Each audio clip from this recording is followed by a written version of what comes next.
Halo,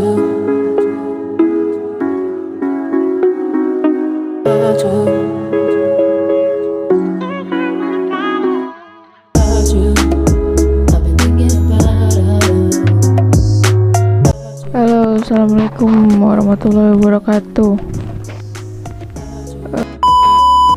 Malam, siang, sore, pagi buat yang nonton kapanpun ya. Kalau misalkan di YouTube kan bisa ditonton kapan aja gitu. Di sini aku mau ini sih. Udah lama sebenarnya kan acaranya tanggal 29 Oktober kemarin. Itu udah mau sebulan lah, kalau minggu depan berarti. Acara mental health, seminar mental health sih. Ini ada pinnya tuh, dapat pin, dapat merchandise dari acara tersebut. Itu tuh kayak pengen cerita dikit ya. Jadi acara yang dibuat sama perkumpulan, jadi mereka tuh ngumpul di Lombok, makanya tercetus deklarasi Lombok seperti gambar ini. Nah, deklarasi Lombok ini menciptakan banyak poin-poin penting lah tentang kesehatan jiwa. Jadi biar kita masyarakat Indonesia tuh nggak tabu dengan masalah kesehatan jiwa gitu. Kadang kan orang kayak mikir, kamu ke psikiater, kamu gila ya gitu. Nah, aku juga udah ada video ini. Apa sih bedanya orang gila sama orang stres? Kalau orang gila itu nggak punya pikiran, sedangkan kalau orang stres banyakkan pikiran. Salam sehat mental. Yang menjelaskan tentang apa sih bedanya stres sama orang stres sama orang gila. Nah, itu. Jadi acara kemarin tuh benar-benar sukses. Kita tuh rencananya mau bikin rekor muri ya, dengan peserta seminar terbanyak, peserta kesehatan jiwa, peserta seminar terbanyak gitu, yang tercatat di rekor muri. Nah, alhamdulillah kemarin saat saya hadir, dikasih kesempatan untuk hadir, dan alhamdulillah acaranya tuh lancar, mendapat rekor muri ya. Bangga sih bisa jadi bagian dari anggota peserta itu gitu. Nah, di sini tuh temanya starts and ends with us. Jadi ayo mulai, ada yang harus kita mulai. Ayo mulai dan akhiri bersama kami. Jadi ada yang harus dimulai. Jadi kalau ada yang dimulai berarti harus ada yang diakhiri gitu. Di sini tuh apa aja sih gitu. Ada 2 narasumber sebenarnya di acara ini. Terus aku mau ngasih ini sih, review dari materi yang aku tangkap ya. Yang pertama itu, what must start with us. Apa sih yang harus kita mulai bersama-sama gitu saat ini. Yang pertama itu, it's okay to be not okay. Buat yang suka drakor mungkin tahu ya, ada film It's Okay to Be Not Okay. It's okay to be not okay itu kayak gak apa-apa kalau kita tuh ngerasa kita tuh lagi gak apa-apa gitu. Gak selalu harus are you okay? I'm fine, it's okay. Menyembunyikan kesedihan dalam senyuman itu sakit sih.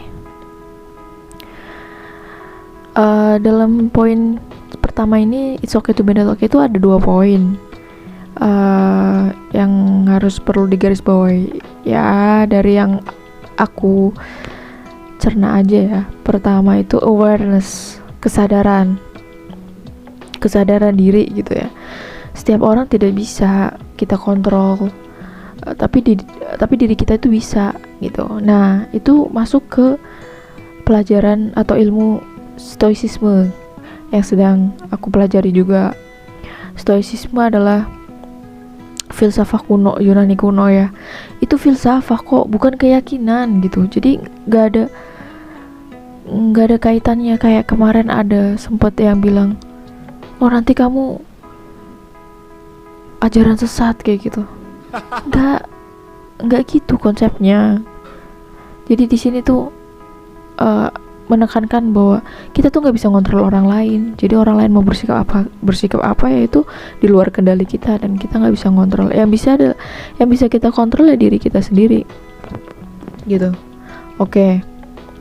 Intinya sampai situ lah ya. Yang kedua, help seeking itu mencari bantuan. Jadi kalau misalkan kita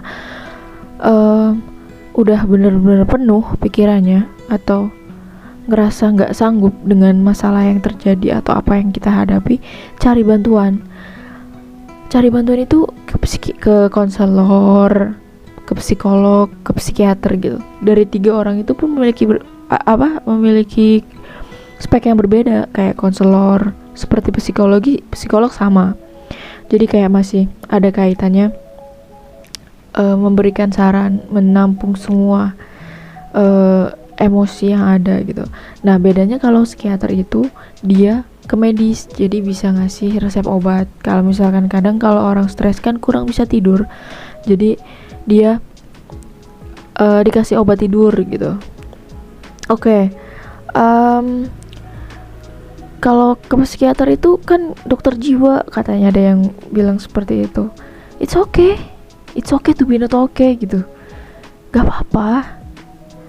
Nah, yang kedua ini, let's talk about it. Ayo bicara tentang itu gitu. Ayo bicara tentang kesehatan jiwa. Ayo bicara tentang apa ya, mental health gitu.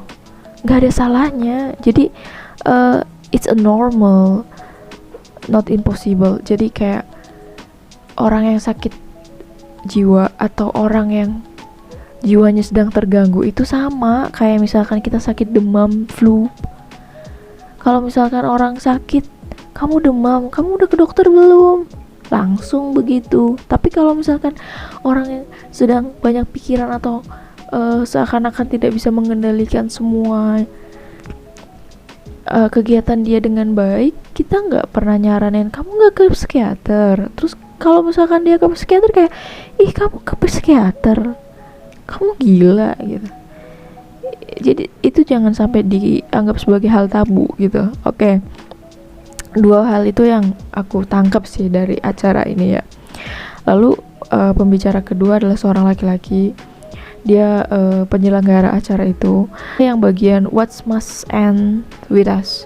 Apa sih yang harus kita akhiri gitu sama-sama hari itu gitu, hari ini gitu. Satu poin pertama adalah believing myths. Kita harus stop percaya sama mitos. Oke? Kita harus stop percaya sama mitos. Kesalahan yang keliru dalam percaya pada mereka.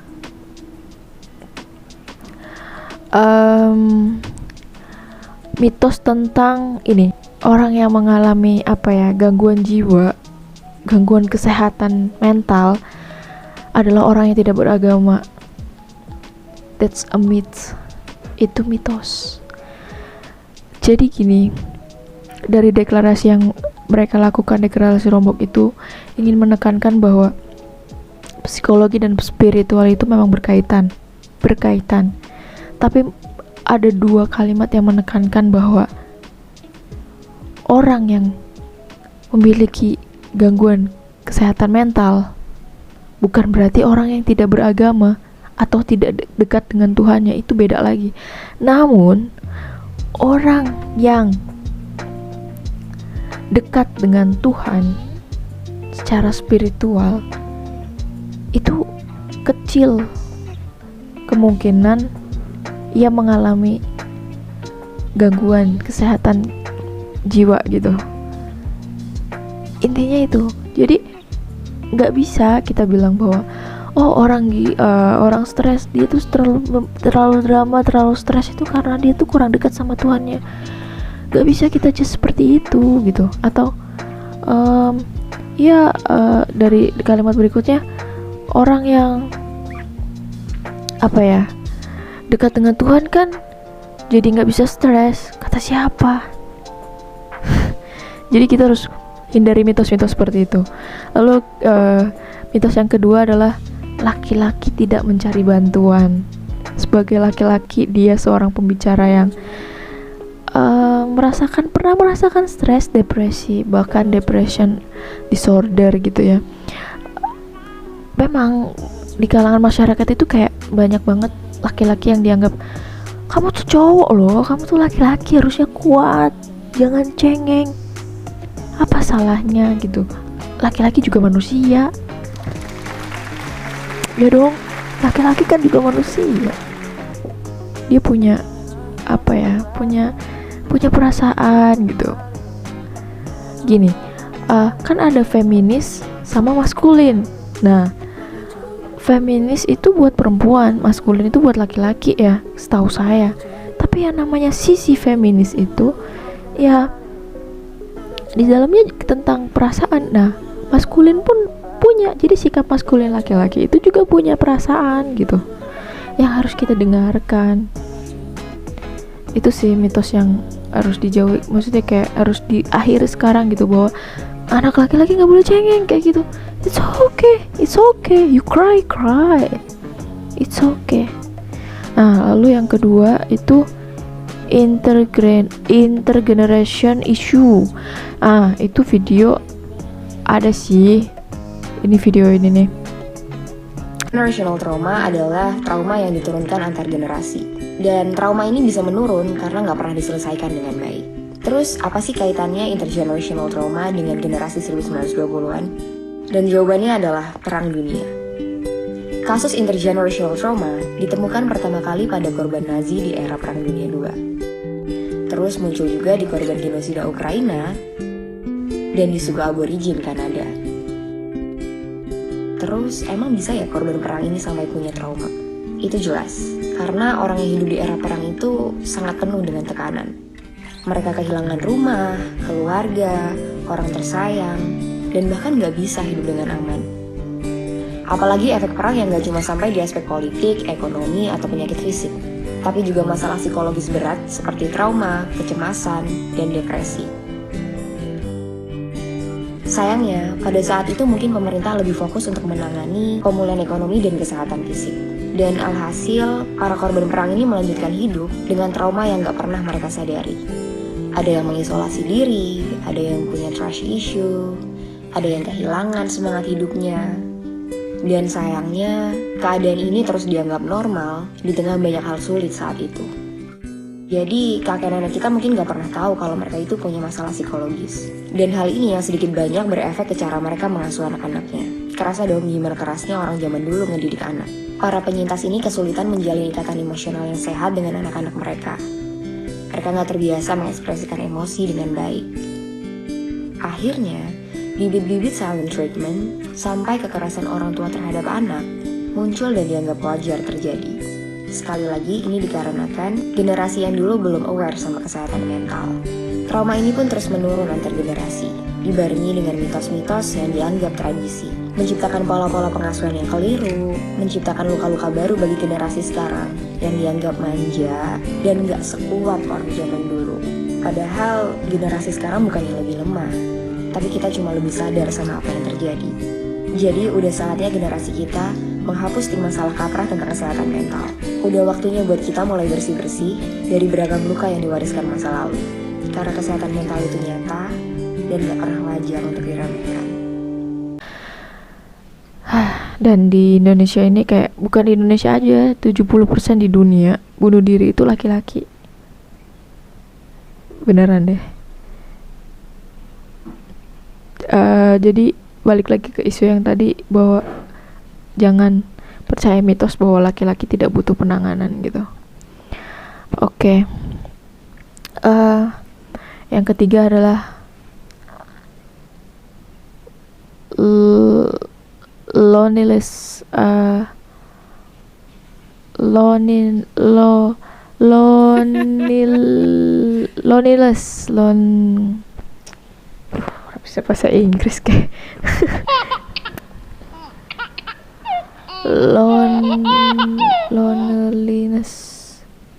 loneliness kesepian, loneliness kesepian gitu.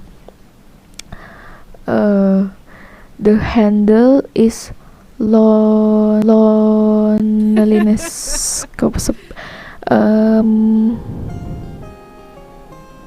mengatasi kesepian. Di Amerika itu dari seminar yang aku dengar kemarin tuh, di Amerika itu punya komunitas yang namanya friendship band. Di Afrika itu ada friendship band yang membuat kita tuh punya apa ya, suatu komunitas atau lembaga, malah kalau nggak salah lembaga. Jadi Amerika tuh punya lembaga yang menaungi bahwa orang-orang itu biar nggak ngerasa kesepian gimana sih gitu. Jadi kita di negara itu kayak ada lembaga yang menaungi orang-orang kesepian gitu, misalkan butuh cerita gitu. Ya sih, mah keren ya. Indonesia tuh nggak ada. Tapi ya gitu sih. Satu hal sebelum aku akhiri review ini, satu hal yang paling aku ngena banget lah di ingatanku, bahwa setiap orang itu bisa menyelesaikan masalahnya sendiri. Setiap orang punya solusi. Cuman orang yang memiliki masalah, memiliki gangguan kesehatan jiwa itu, mental itu benar-benar mereka bisa menyelesaikan masalah mereka sendiri. Cuman mereka tuh butuh tempat, mereka butuh space, butuh tempat aman buat cerita gitu. Nah, saat aku sebagai bagian dari seminar kemarin tuh, kayak kita ditekankan untuk ayo kita jadi teman, jadi orang yang mau mendengarkan cerita gitu. Karena setiap orang bisa nyelesain masalahnya sendiri, cuman dia butuh space aman untuk cerita. Nah, menurut penelitian, memang data dari yang kemarin disampaikan itu adalah di Indonesia itu hanya 5.000 psikolog. Bayangin, 200.000 jiwa di Indonesia. Terus kalau misalkan semua orang di sini mengalami gangguan kesehatan mental, bayangin satu orang psikolog itu harus megang 75.000 atau 55.000 lah, 50.000 lebih gitu. Dan kita yang sebagai, makanya beliau menekan, ketua himpunan psikologi Indonesia itu menekankan saat itu bahwa ayo jadi teman gitu. Gak apa-apa, cuma sekedar hadir gitu, dengerin mereka cerita itu udah cukup ya. Itu sih. Apalagi ya, tapi saat ngomongin untuk jadi teman itu nanti ya kita bahas di vlog berikutnya tentang compassion fatigue. Sempat aku udah kemarin bikin konten di snack video sedikit tentang compassion fatigue, tapi nanti akan lebih jelas aku bikin konten di YouTube aja ya, biar lebih enak ngomongnya. Itu aja sih intinya. Kita harus bisa speak up lah. Ini sebagai video ini juga sebagai terapi diri untuk bisa berbagi apa yang udah dipelajari, berbagi apa yang dialami, walaupun masih ecek-ecek, tapi semoga bermanfaat. Karena sebaik-baiknya manusia adalah manusia yang bisa bermanfaat untuk manusia lain. Itu sih yang aku pegang saat ini. Cuman dulu sempat keliru. Nanti kita bahas juga di vlog berikutnya tentang people pleasure. Aku akan cerita banyak hal tentang apa sih bedanya orang yang bermanfaat sama orang yang dimanfaatin. Itu sih yang aku rasain. Jadi sepengetahuan aku aja aku bakal share. Jangan lupa subscribe, like, komen, apapun komen kalian, apapun dukungan kalian, aku bakal terus berusaha untuk bikin konten-konten yang menarik, inspiratif. Insyaallah inspiratif, amin. Oke, sampai jumpa, selamat istirahat, selalu bahagia.